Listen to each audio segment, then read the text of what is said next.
Here with you once a week. We have an hour on WILI AM 1400, and we're on the digital FM at 95.3.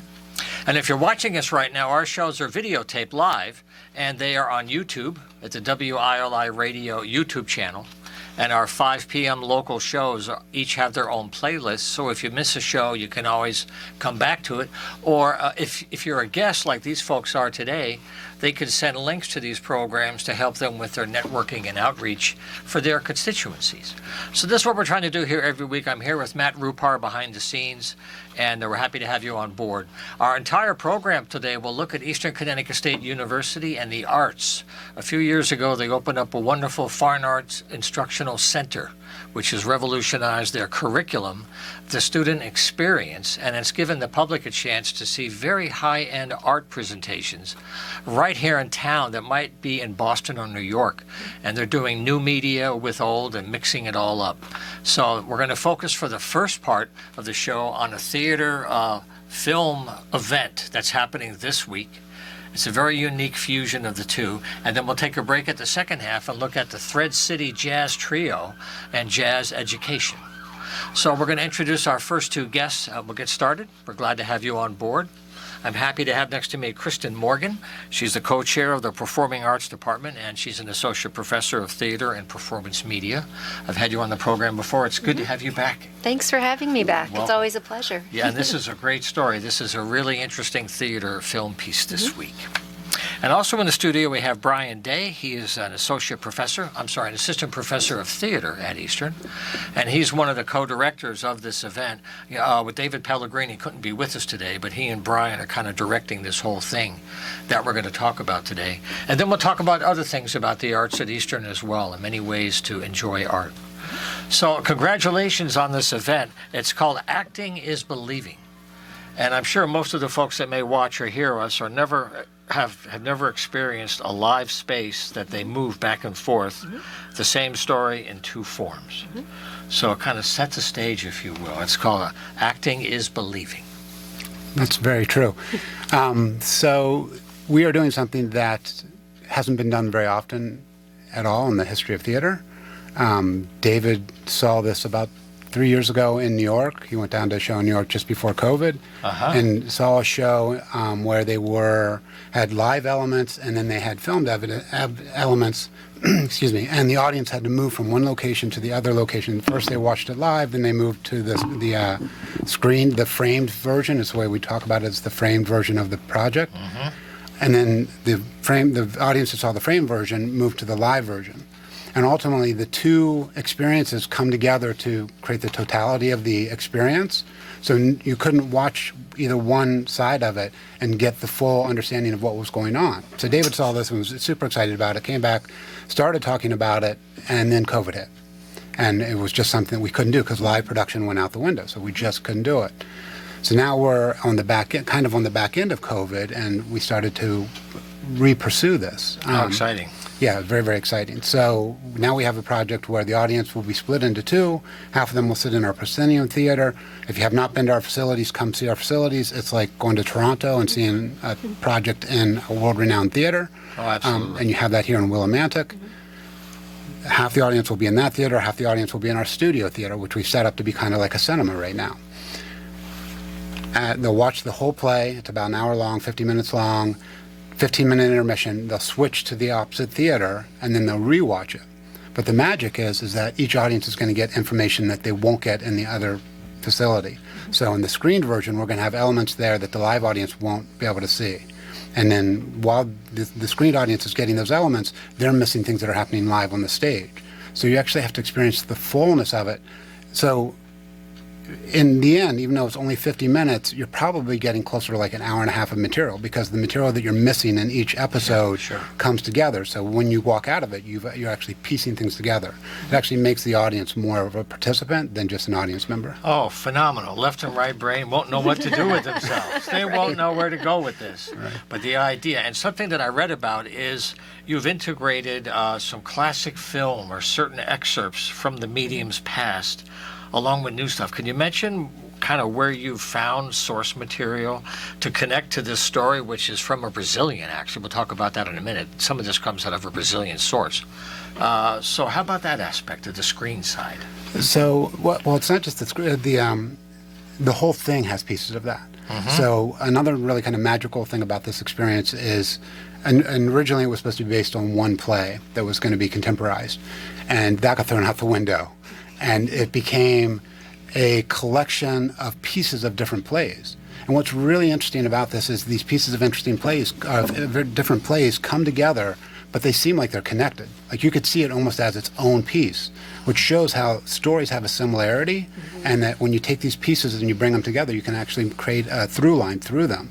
And this isn't just with well-known theater productions, but it's films. Really well-known John Cassavetes films. There's films that are really well-known that David Pellegrini, who's kind of led the textual side of it, brought together and then kind of created a script. And the script is dual column, where one column is what the live audience is always seeing. There's another column that is what we're doing with the film. And so technically, it's been a real challenge to kind of sort out and then try to explain to our students.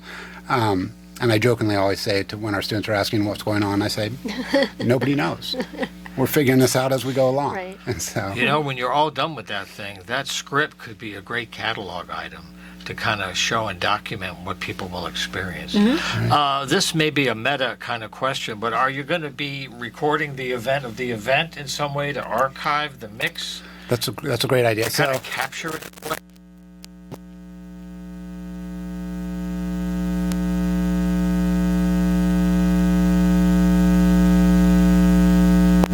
We record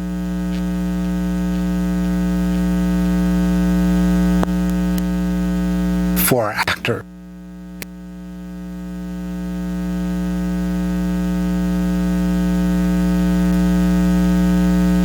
Full vision of the other actors doing.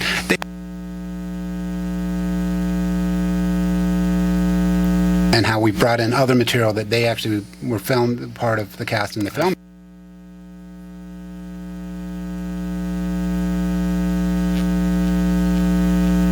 How this all comes together. And there will be, I'm not going to give it away, but there will be kind of a meta moment that happens between the two spaces where they can experience each other. So Interesting. I'll leave that up. That'll be a surprise. Right. Because you always have those moments when it all congeals for a moment, and you get just a momentary frame when it all fits, and then it goes again and moves away. That's fascinating. The whole idea of seeing the same story different ways. Can you talk about some of the source material? There's this composer from Brazil, Christine Jatahi. I probably massacred the name with my apology. But it's a Brazilian director, and some of that is part of the source of this. Can you explain that piece of it and the Brazilian aspect? So David had seen this show. This was pre-pandemic. He went to Right. New York to the Brooklyn Academy of Music. I think he had gotten. Sometimes we'll get like season tickets to something in New York, and we'll go down and see things. And he happened to go down and see this show called "What If They Went to Moscow?" Okay. And that was directed by this Brazilian director, Christine Jatahi, and I'm sure I'm murdering her name right now. And it was a modern version of Chekhov's Three Sisters. Which included a lot of film work in it as well. And David is not here to talk about it, but his area of expertise, one of his areas of expertise, is adaptations. So the way that a story affects an audience, whether they're seeing it live and in person, Right. or on a screen, on a big screen, on a television, watching on a cell phone. There's so many ways to experience stories now through new media, and he's really interested in ways of combining those. So that's what kind of, that was sort of the inspirational piece for this, and you're going to be seeing a version of us doing it here as opposed to Brooklyn Academy of Music. Something I was thinking about is the actors that don't know the other side of the story, if they knew the other side, would that affect their performance in a way because they were informed? Not knowing means they're not even touching it, and it can't even accidentally impact their performance, right? Right. Kind of like Godard did sometimes with his films, when the actors don't know until that day what the heck they're going to do. But it all works in the end. Right. So can you talk a little bit about the staffing and maybe the production elements of it, how it was put together? Just a I little can't- picture of the scene. We actually have a really big cast, a much bigger cast than I ever thought we were going to go into this project one. When we started this road, I thought we were going to have a 6 or 8 person cast, and it would be controlled because we were going to try something that was technically challenging. Oh, yeah. That is not what happened at all. We've got a large cast. We have kind of a break. One of the mysteries of the show is that the audience is never really sure when they're watching a performance or are they watching the actors as their real selves. And so there's these multiple layers of performance that are happening. And so it's to kind of keep the audience wondering what's real. That required a large cast to make it happen. That required a lot of technical aspects, not just with a normal theater production with your stage managers, your lighting, your set designers, your stage crew, but now we have a whole technical side. So we have camera operators, we have a live switch editor. We had to make sure that the lighting works for both live and for camera. That's We had to- different. Yeah, we- the lens Right, has a right. different. This is like 3D chess. you know? Right, and just the blocking. And we have cameras. We had to actually buy wireless camera systems so that we can have our camera operators on stage, and they're actually part of the cast now, and so that they can get right up to the actors. So that's why the experience is going to be so much different on the screen, because it's going to be close-ups. And in the theater, you can only see the full body. You can't see the emotion. That's But right. in the theater, you're going to see the emotion. Sure. Yeah. Well, I hope you're getting this started. We have a few opportunities starting from December 1st to the 4th at Eastern Connecticut State University. 7:30 in the evenings, they have a late night performance, probably a little bit more skulky than normal, 11 p.m. on December 3rd for the late night crowd. And then 4 p.m. that Sunday afternoon, December 4th. You can go to the Eastern website or go to the website for Eastern. It's HTTPS, the usual, right? And then you go to easternct.showware. That's the provider, showware.com, and you can find the event that way. In case you've just joined us, we're speaking with Kristen Morgan and Brian Day from Eastern Arts. And this is the first of some other discussions that we're going to have in this semester ahead. Kristen, could you give us a quick teaser? There's already plans underway for 2 major events for the spring that will continue this. And then I want to talk more about the larger arts program. at Eastern. Sure, yeah. So 2 shows we have coming up for our main stage in the spring. The first one is called The Nether. Right. It is, if you've ever seen Black Mirror, the British TV Wonderful, series, yeah. it's like an episode of Black Mirror for the stage. So it's a police procedural that deals with crimes that happen in a virtual world. So it's very interesting, a lot of philosophical, just puzzling about that, and I'm really excited about that. I'll be directing it. I'm using some of the like DALL-E and some of the other algorithmic AI image generation programs to create projections for that. So Very you'll see nice. a lot of that on stage. Travis Holdcroft, our sound, our media technician, is going to be writing a score for the play. And that will be happening it opens February 28th and runs through March 4th. That's going to be in our smaller Black Box studio theater. Right. And then in the spring, we have a production of the 25th annual Putnam County Spelling Bee. That's our spring musical. That's going to be directed by Tim Golubieski. And it opens on April 20th, and that's in the big Proscenium Theater. And that closes on April 30th. So 2 big productions coming up that we're really excited about for the spring. Well, we'll be having these folks back later on in the year as these things come up. But the reason why we have them here periodically is a few years ago, Eastern got a major investment, and they called the FAIC, the Fine Arts Instructional Center.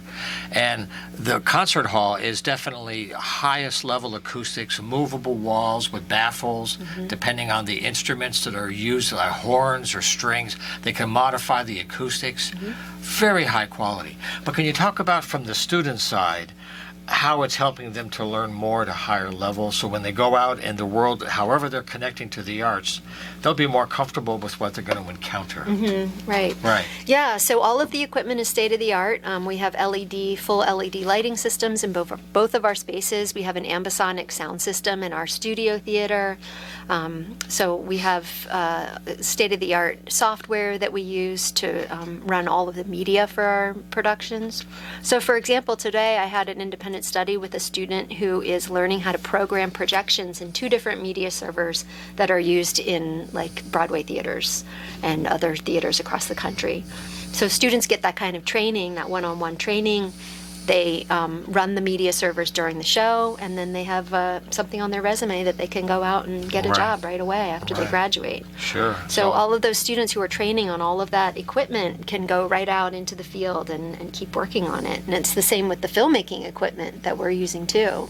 You know, Brian and I are working on a documentary film right now, and we have students working on the film, using equipment and things that they'll be using in the professional world as well. So it's really exciting to have that building and to have that like space dedicated to the arts as well, Yeah. to show how important the arts are in Connecticut, Yeah. and that students can stay in Connecticut and work in the arts and be using the same equipment that they trained on with us. Yeah.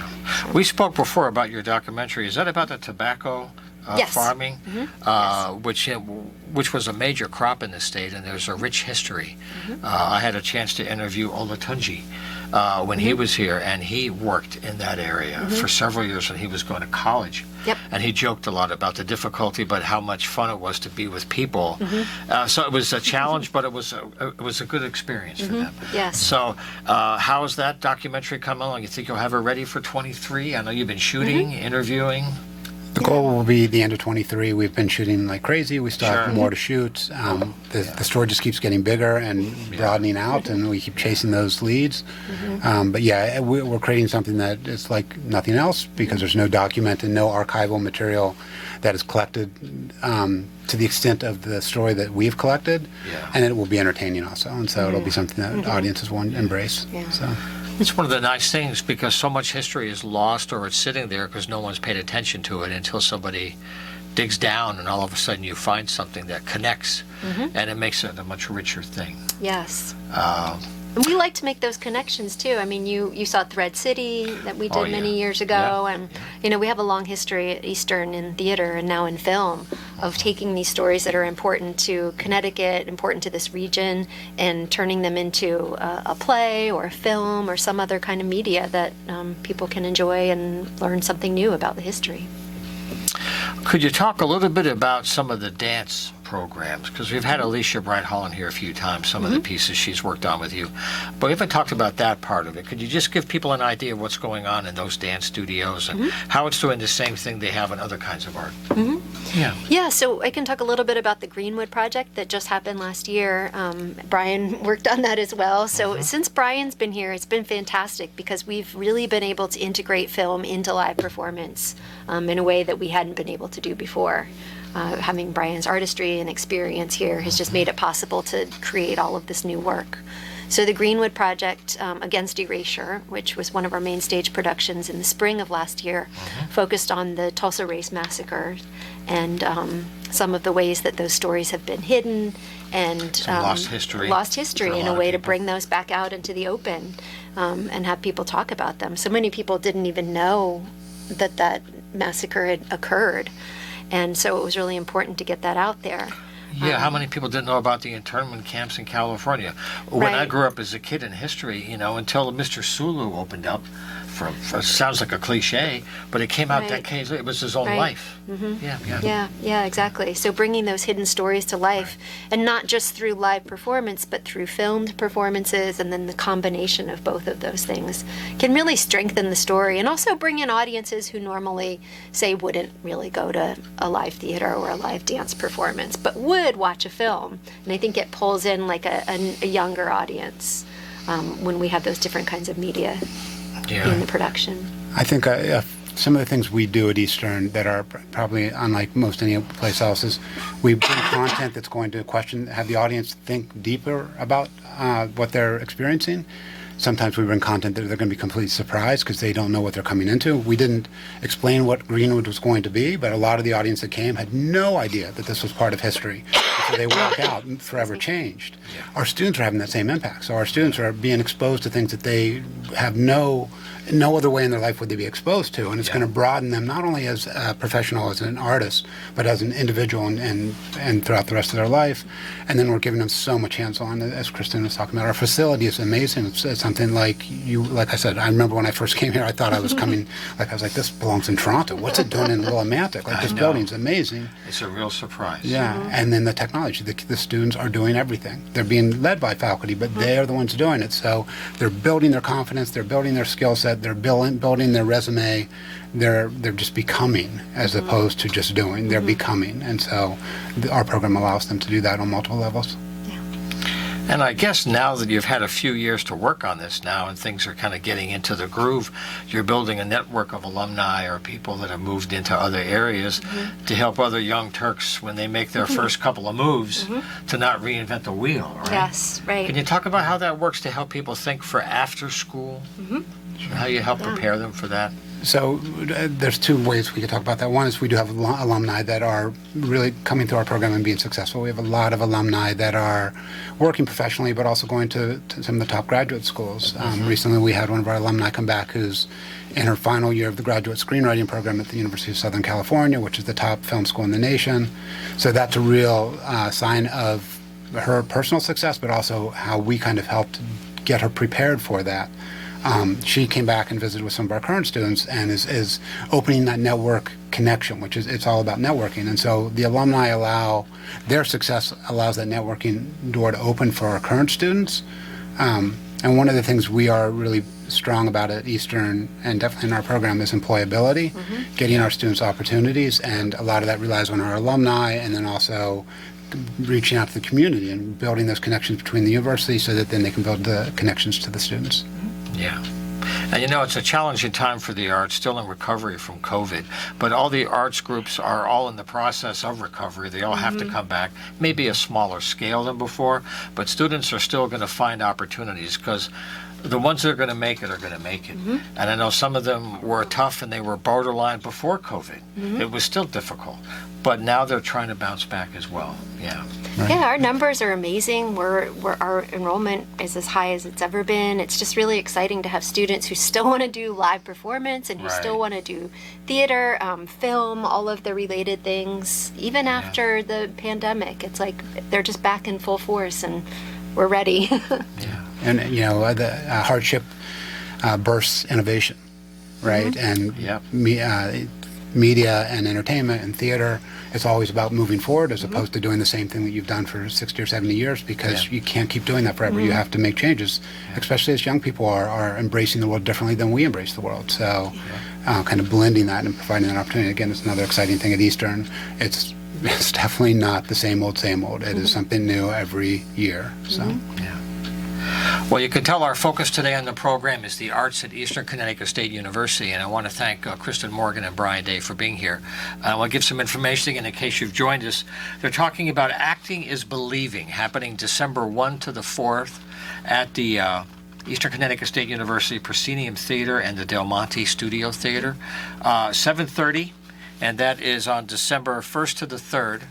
There's also a late evening, 11 p.m. Night Owl on December 3rd, and then 4 p.m. on Sunday at 4 p.m. On December 4th. So try to catch it. It's going to be a great fusion of theater and screen and framing, something that has not been done here before ever, and hopefully you've opened the door for more of the same, because that fusion is what really is where creativity comes from. So thank you for your good work and all the things that you do, and we'll look forward to having you back after the holidays.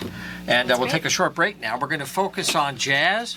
We're going to focus on the Thread City Jazz Trio and two other members of the Eastern Arts faculty, Anthony Cornicello and Rick O'Neill. And we'll get into that and hear some of their music right after these messages. Don't go away. 100 and 95.3 digital FM. We're also video recording shows, and they're posted on the WILI Radio YouTube channel.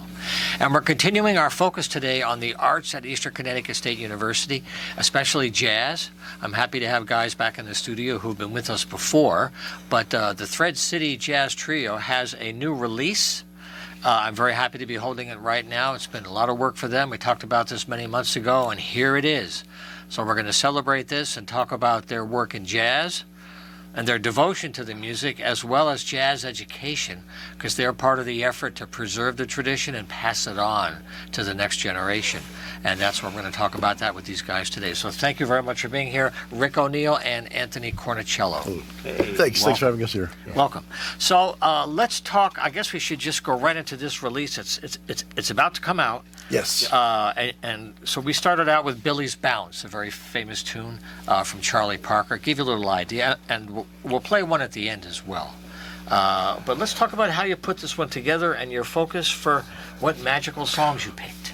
Well, the songs we picked, we wanted to do. I mean, we actually do mostly standards, although we actually are going to start adding some originals in there.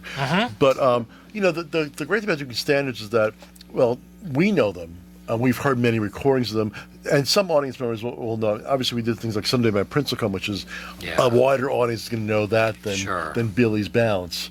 But there is certainly a commonality that I like about doing standards. Yeah, Days of Wine and Roses. Big film. That one got pretty wide. The one thing that I like to do with our recording, and we play as well, is to make it different.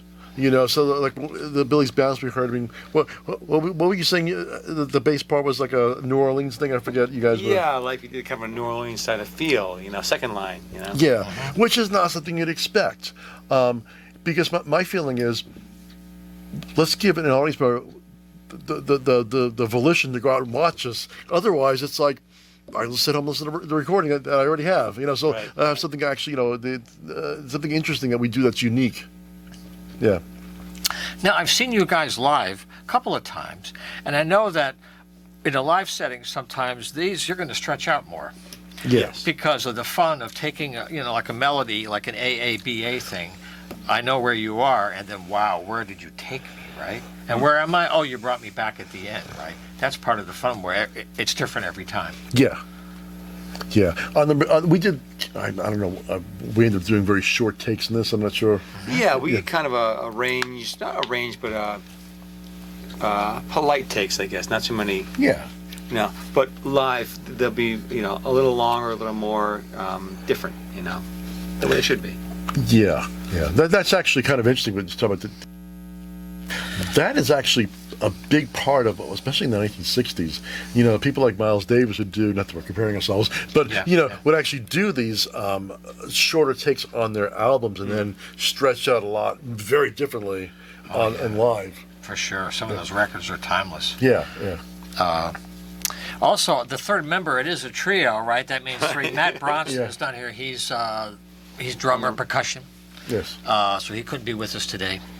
I have to ask each one of you briefly, I know this could be a long answer, but just to bring it in, because I always ask musicians, out of all the instruments you could have connected to that make these joyous noises, right?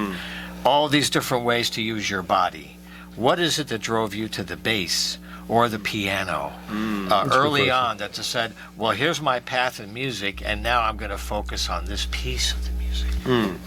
Good question. I started out as a young guitar player. I was 7 years old when I got my first guitar. But it was around, and I played guitar from that point to this point, Wow. But around when I was 18, I had an opportunity to play bass in a group. And it was really, I didn't mind playing the bass, but I thought I'd come back to guitar sometime. But during the process, I started to kind of fall in love with the role of a bass player. And then that became my primary instrument. So I still play guitar and still teach guitar, but bass is where I want to go. Right. Kind of the big change from being just part of the rhythm section to an instrument that contributes tonality and all kinds of melody to the mix of sounds in a way that goes beyond rhythm, even though that's what's pushing Yeah, it's kind of the glue. It combines rhythm and melody, and it's kind of, and a lot of bands say they're following the bass player. They're kind of glue to the whole band, Right. And Anthony, how about the keyboards for you? I mean, I started playing when I was young. I played in rock bands, I guess, back in the day. But I got interested in jazz when I was in high school. Amongst other things, I heard Dave Brubeck, and I was like, oh, this kind of blew me away. Did you hear it on the radio, or did somebody play it for you and you happened to hear it? Curiously, my father had a record that he pulled out. And it was Take 5 on a Time Out. Classic hit. Yeah, so I remember just like, oh, that's it, it's mine now. I think I eventually bought him a CD of it because I'm like, well, this, but it was back in the days of the LP, so yeah. And little by little, I started making connections. I mean, I remember hearing some recordings. I was like, what are they? Take 5 you can kind of get because it's playing the same thing over and over again. But other things like, what's going on here? Different rhythm. Yeah, but other recordings that I heard, like having heard the VSOP band with that's with Herbie Hancock and Wayne Shorter.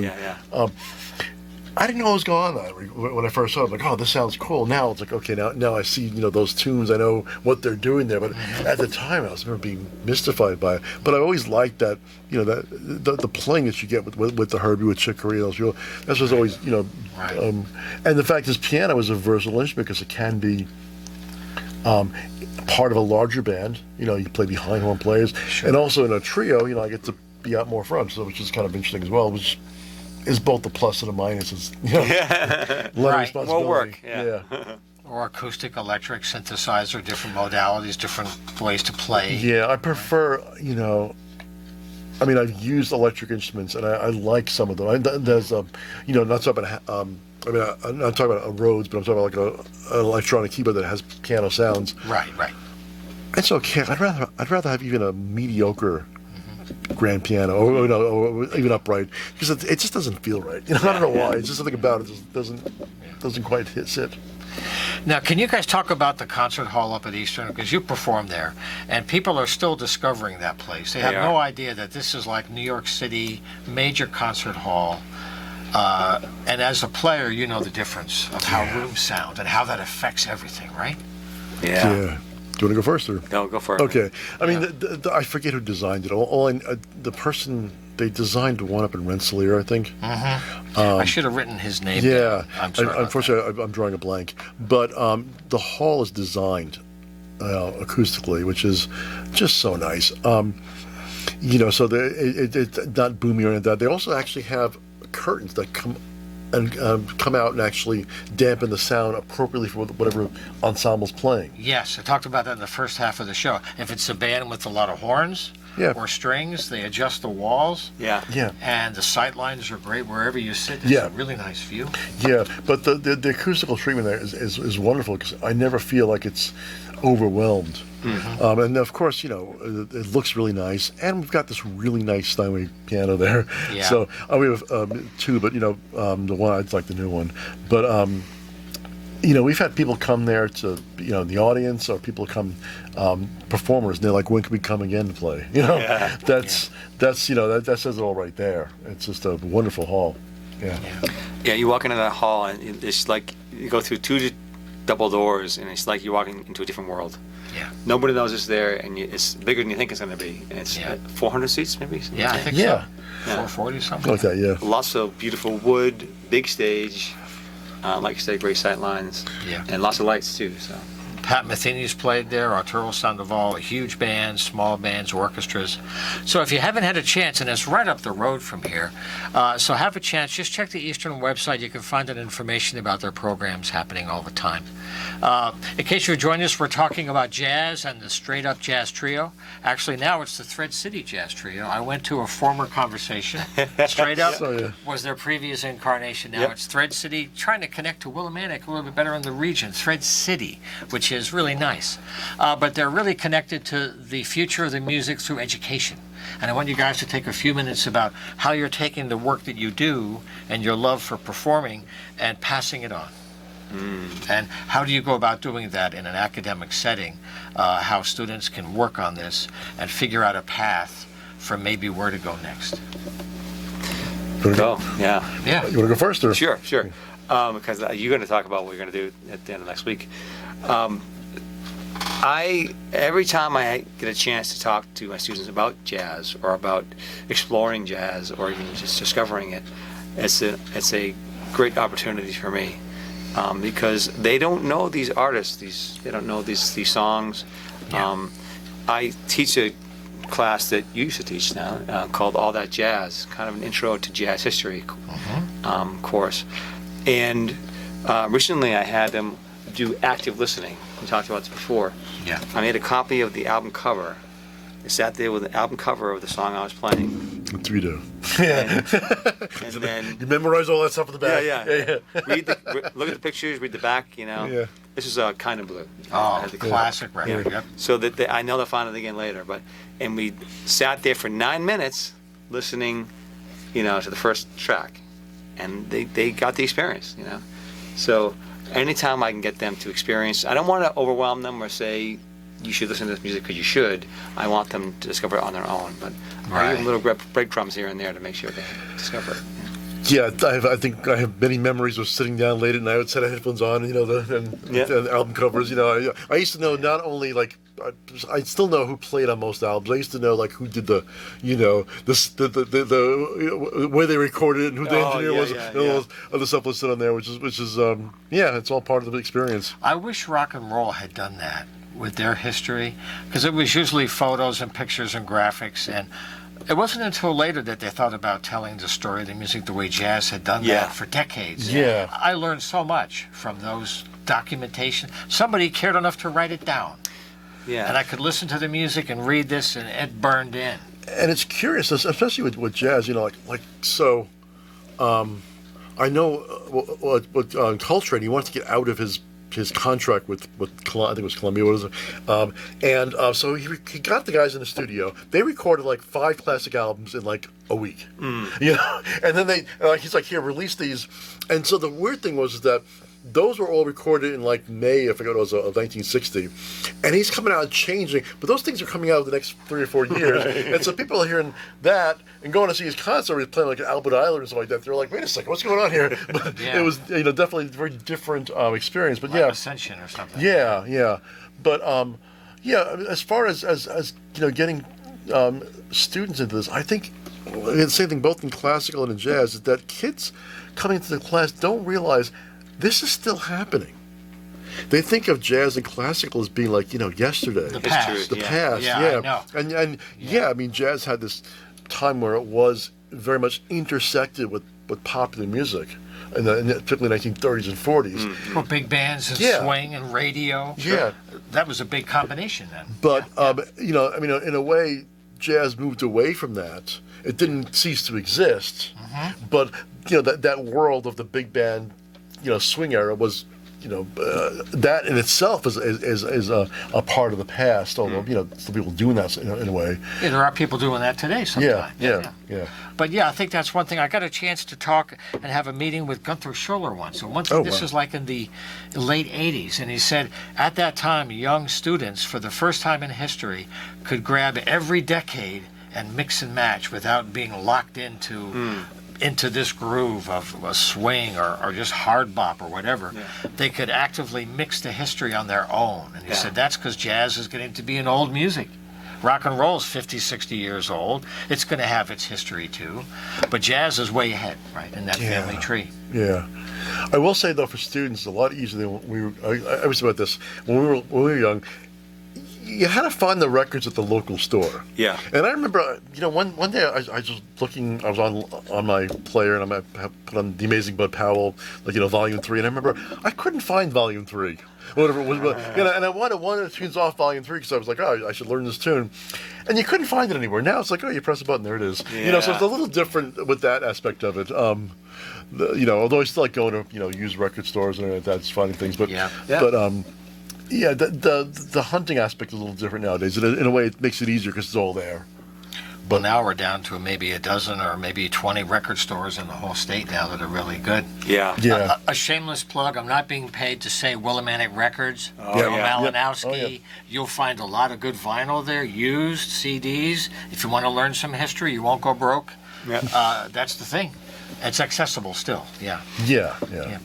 So when you think about the education process now, without losing us in the discipline, how do you integrate that with their graduation when they say, well, I may want to go the education route, and that's a path, or I may want to take the plunge and get out on stage? That's a huge thing. How do you help them think that through in a way that the folks who are watching us can understand what these musicians go through just to get ready to play? Well, I think the first good thing is if they're actually asking that question now and not going through the motions of going to the program and then graduating and saying, now what do I want to do? Oh, yeah, right. A lot of them go to grad school. Yeah. Sure. But some of my students do want to be a performer, and they're already getting their feet wet performing, Yeah, usually what happens is when they get in, first, a lot of kids, have, just like any other field, they walk in, they know like one or two things that people do in the field. They're like, okay, so I want to do this. And, especially as they get started with as a performer, they might realize, it's a lot more work than I thought it was. Sure. 'Cause, it is fun to perform, but when they see us performing and we're kind of like, up there having a good time, they're not seeing the hours that we spent, in rehearsals, not to mention many more hours practicing these things. And that's part of the deal. But anyway, so students see this and they're like, okay, It's called the woodshed. yeah.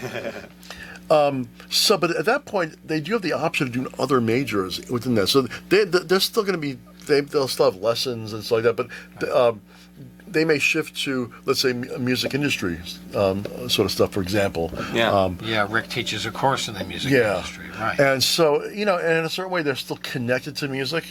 They have a more technical degree that has its own virtues and has its own, marketability. Yep. That's a different career path than if you're a performer. Yeah, I think that's right. In my class, I bring lots of people in, including you sometimes, to teach my class, and I expose them to all different jobs that are in the industry, so they realize it's not just one job, And I think I would be happy to have a job in the industry, so I'm still doing music somewhere, but I'm not relying on my performing to make a living. Right. That's a challenging space right now. Even for people that were stable before COVID, that's still shaking out. People are still figuring that out. I mean, I toured all over this country. I toured for years in bands before I came to teach. So I've been there, and it's hard to do. There you go. Delta Generators, there you go. Delta Generators, award-winning blues band, awesome guitar playing, awesome blues, harmonica occasional, very nice. Yes. Very nice. Yes. Well, maybe some last thoughts from you guys before we close. Back to the new release here. Sure. It's Thread City Jazz Trio. If you want to connect more to their work, when they have gigs, they always go to their website. It's threadcityjazz.com. Threadcityjazz.com. This has just come out. In a few seconds, we'll close and maybe think about what tune we could say goodbye with, okay, if you figure that out, which one you want. Because they play in the region locally, they play it all around. For the holidays, things will be a little slow, but we'll certainly have them back in the springtime. They have a concert planned up at Eastern in the spring. Yep. With this out, are you guys kind of working on any new tracks or things that are coming up? Yeah, well, the funny thing is, it's as you can imagine, when this was actually in the throes of the printing and everything like that, I already started planning our next. She's like, well, that's done. Let's go to the next one. Yeah. That's part of the fun, right? Yeah. So going on. Do you have a theme or an idea for a hook for all those tunes to come together yet? I think the next thing I want to do is more originals. Yeah. Nice. I think it'd be kind of fun to do that. I think. Yeah. These are standards. They're consumable, but we want to get to more writing stuff as well as some other standards. Yeah, of course. Yeah, mixing together. Yeah. Yeah, so many musicians that we've had on or had on the WECS show, they're finding audiences are more accepting of originals. It doesn't, covers are great if they're original, original covers, creative. But the new original music, there's people looking for that now. Yeah, I mean, one thing that I was happy with, the one we're going to play here, as well as the last track on this, which we're not going to play today, but My Little Suede Shoes is a Charlie Parker tune. It's a cute little ditty. And he does it as something that was his Latin thing. We took it off to an entirely different direction. I'm going to give a presentation to Eastern on Friday. I'm going to actually play a bit of the Charlie Parker and then ours. Yeah. Because it's a stark difference. And so, okay, so what track do we have? Number one, speaking of original covers. Yes. Yeah. Nostalgia in Times Square. Mingus, right? Yep. Yeah. Charlie, okay. And this is really kind of very much unlike what he did. Right. Okay. Yeah. But this would be a nice surprise. Yeah. Well, thank you, Anthony Cornicello. He's professor and chair of the music department at Eastern. And Rick O'Neill is an adjunct faculty member and musician as well. Thank you for the good work you're doing to keep music alive and passing it on. And I look forward to having you guys back later in the year. Thanks so much for having us. Thanks, yes. John. Thanks. All right, so here we're going to go. Enjoy.